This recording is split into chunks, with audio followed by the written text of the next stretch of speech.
شخص صدقہ فطر ادا نہیں کرتا تو اس کے روزے جو پورے ماہ مبارک میں اس نے رکھے ہیں وہ آسمان اور زمین کے درمیان معلق رہتے ہیں۔ اور ایک روایت میں یہ مضمون ملتا ہے کہ اگر کسی شخص کی کوئی روزوں میں کمی بیشی رہ گئی ہو تو صدقہ فطر اس کی تکمیل کا ذریعہ ہے۔ لیکن میں یہاں ایک وضاحت ضروری سمجھتا ہوں کہ اس کا یہ مطلب نہیں ہے کہ ہم شرعی مسائل نہ سیکھیں روزے سے متعلق اور غلطیاں کرتے رہیں اور یہ سوچ لیں جی کہ آخر میں صدقہ فطر دے دیں گے ساری کمی دور ہو جائے گی۔ یہ مطلب نہیں ہے۔ مراد یہ ہے کہ ہم نے اپنے اعتبار سے تمام شرائط و فرائض کا لحاظ رکھا اور پھر بھی بتقاضۂ بشریت کوئی ایسی کمی ہماری لا علمی میں رہ گئی، ہم نے اپنے طور پہ تمام فرائض و لوازمات کا لحاظ کیا اور غلطی سے بچنے کی کوشش کی، تو اس کی قبولیت میں جو رکاوٹ ہے وہ اللہ تبارک و تعالی صدقہ فطر کی برکت سے دور فرما دیتا ہے۔ صدقہ فطر انسان پر زندگی بھر لازم ہے، یعنی مطلب یہ ہے کہ اگر اس نے نہیں دیا تو گزشتہ سالوں کا بھی اگر باقی ہے تو اس کے مرتے دم تک وہ صدقہ فطر اس پر ڈیو ہے، اس نے اسے ادا کرنا ہے۔ اور اگر کسی کا انتقال ہو جاتا ہے تو پھر اس سے صدقہ فطر اب ساقط ہو گیا۔ ساقط ہونے کا مطلب یہ ہے کہ اگر ورثاء اپنی خوشی سے اس کی طرف سے ادا کرنا چاہیں جو اس کے سابقہ صدقہ فطر رہتے ہیں تو ان کی خواہش ہے، ان کی مرضی ہے، لیکن اس کے مال میں سے ہم صدقہ فطر ادا نہیں کریں گے جب تک کہ اس نے وصیت نہ کی ہو۔ اگر وصیت کی ہے تو وصیت کے اصولوں کے مطابق 1/3 تک، اگر 1/3 مال تک اس کی وصیت کے مطابق صدقہ فطر ادا ہو سکتا ہے تو کریں گے، اس سے زائد تصرف کرنے کی یا استعمال کرنے کی ہمیں اجازت نہیں ہے۔ تو جیسا کہ میں نے عرض کیا کہ جیسے ہی عید کے دن کی صبح صادق ہوتی ہے صدقہ فطر لازم ہو جاتا ہے۔ تو اگر کوئی شخص عید سے پہلے ہی اگر کسی کا انتقال ہو جاتا ہے تو اس سال کا صدقہ فطر اس پر لازم نہیں ہوتا۔ لیکن دلچسپ بات یہ ہے کہ اس کے لاگو ہونے کا، لازم ہونے کا وقت تو یہی ہے کہ جب عید کی صبح صادق ہو جائے، عید کے دن کے فجر کے وقت کا آغاز ہوتا ہے۔ فجر کے وقت کے آغاز کو ہم صبح صادق کہتے ہیں۔ تو عید کے دن کے جیسے ہی فجر کے وقت کا آغاز ہوا تو صدقہ فطر واجب ہوتا ہے۔ لیکن اگر کوئی اس کو پہلے ادا کرنا چاہے، رمضان میں ادا کرنا چاہے یا رمضان سے بھی پہلے ادا کرے تو اس میں کوئی حرج نہیں ہے، ایسے ادا کیا جا سکتا ہے۔ لیکن سنت مبارکہ یہ ہے، نبی پاک علیہ السلام کی عادت کریمہ تھی کہ محبوب کریم علیہ السلام جب نماز عید کے تشریف لے جاتے تو اس وقت صدقہ فطر ادا فرماتے۔ تو اگر آسانی ہو اور ایسے وقت میں صحیح مستحق کا ملنا ممکن ہو تو بہتر ہے کہ سنت پر عمل کیا جائے، ورنہ اگر پہلے دینا چاہیں، ہمیں اس سے بہتر موقع ملتا ہے کسی مستحق کو دینے کا تو اس سے پہلے بھی دیا جا سکتا ہے۔ گھر کے دیگر افراد کی طرف سے عام طور پہ ہمارے یہاں رواج ہے کہ گھر کا بڑا صدقہ فطر دے دیتا ہے، تو اس میں بہتر یہ ہے کہ اجازت طلب کی جائے۔ اگر اجازت نہیں بھی لی تو بعض گھروں میں انڈرسٹوڈ ہوتا ہے کہ ہر سال ہمارے والد ہیں یا گھر کا بڑا ہے وہ سب کی جانب سے صدقہ فطر ادا کرتا ہے، تو اگر اجازت نہ بھی لی گئی اور انڈرسٹوڈ ہیں وہاں پہ تو وہاں بھی اجازت کے بغیر بھی ادا ہو جائے گا۔ یا پھر ایسا کیس ہے کہ اس گھر کے بڑے کے ذمے پورے اہل خانہ کی کفالت ہے، تب بھی اگر اجازت نہ لی تو صدقہ فطر ادا ہو جائے گا۔ تو بہتر یہی ہے کہ ہر مرتبہ گھر کے وہ افراد کے جن کی جانب سے صدقہ فطر ادا کیا جا رہا ہے ان کو بتا دیا جائے، ان سے اجازت لے لی جائے کہ آپ کی جانب سے ہم صدقہ فطر ادا کر رہے ہیں۔ تو یہ بہتر اور مناسب طریقہ ہے اور اس میں کسی قسم کی غلطی کا امکان بھی نہیں ہے۔ ہم نے سماعت کی حدیث مبارکہ کے ضمن میں کہ جو روزے رکھتا ہے اس کی تکمیل کا ایک ذریعہ اس کو بنایا گیا، لیکن اس کا یہ مطلب ہرگز نہیں ہے کہ خدا نخواستہ کسی وجہ سے روزے رہ جاتے ہیں، بیماری کی وجہ سے یا سفر میں تھا یا کوئی اور بھی عذر تھا تو اس پر صدقہ فطر نہیں ہو۔ صدقہ فطر پھر بھی اس کو دینا ہے۔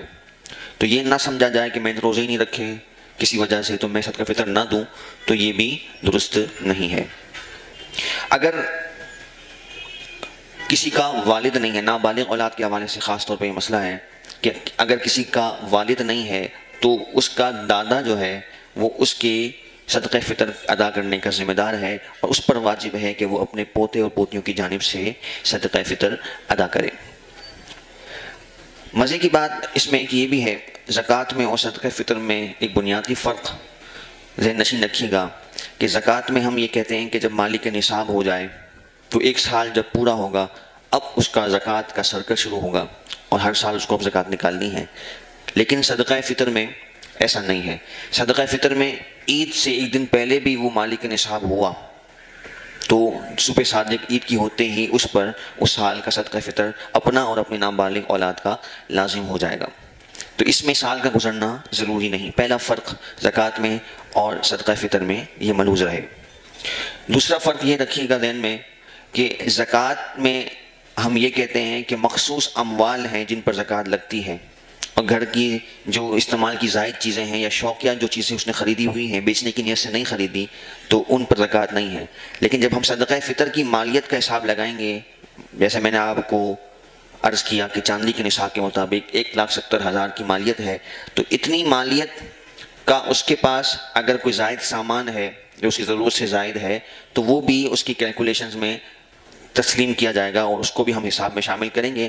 اگر اس کے مطابق اس کے پاس نصاب جتنی رقم جتنا سامان موجود ہے، مثلا مثال کے طور پر 2 موٹر سائیکلز ہیں، ایک اس کے استعمال کی ہے، ایک اس سے استعمال کی زائد ہے، یا 2 گاڑیاں ہیں، تو ایسے شخص پر اس دوسری گاڑی کی زکوٰۃ تو نہیں ہے. لیکن صدقہ فطر کا جب ہم حساب لگائیں گے اور یہ چیک کریں گے کہ مالک نصاب ہے یا نہیں، تو ہم ایسے شخص کے بارے میں یہی حکم بیان کریں گے کہ اسے صدقہ فطر ادا کرنا ہے. تو یہ فرق زکوٰۃ اور صدقہ فطر کے حوالے سے.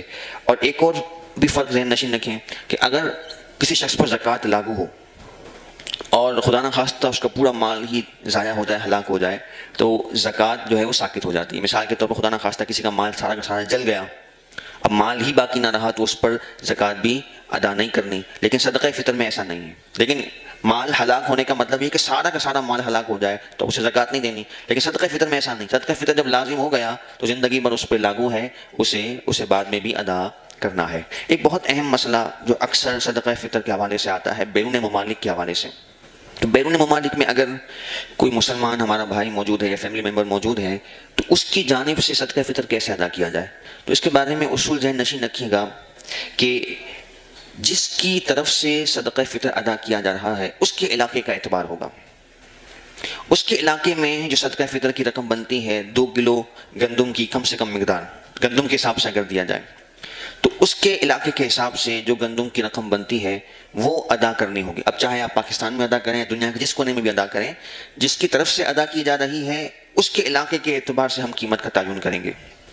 مثال کے طور پر اگر کوئی مدینہ شریف میں ہمارا ساتھی موجود ہے اور وہ کہتا ہے کہ ہماری طرف سے آپ جو ہے وہ پاکستان میں صدقہ فطر ادا کر دیں، تو آج کل کے نصاب کے مطابق جو رقم متعین ہوئی ہے وہ تقریباً 240 روپے پاکستانی ہے.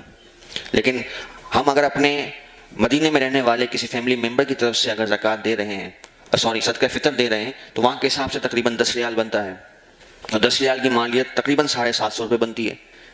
تو اب کتنا بڑا فرق آ گیا.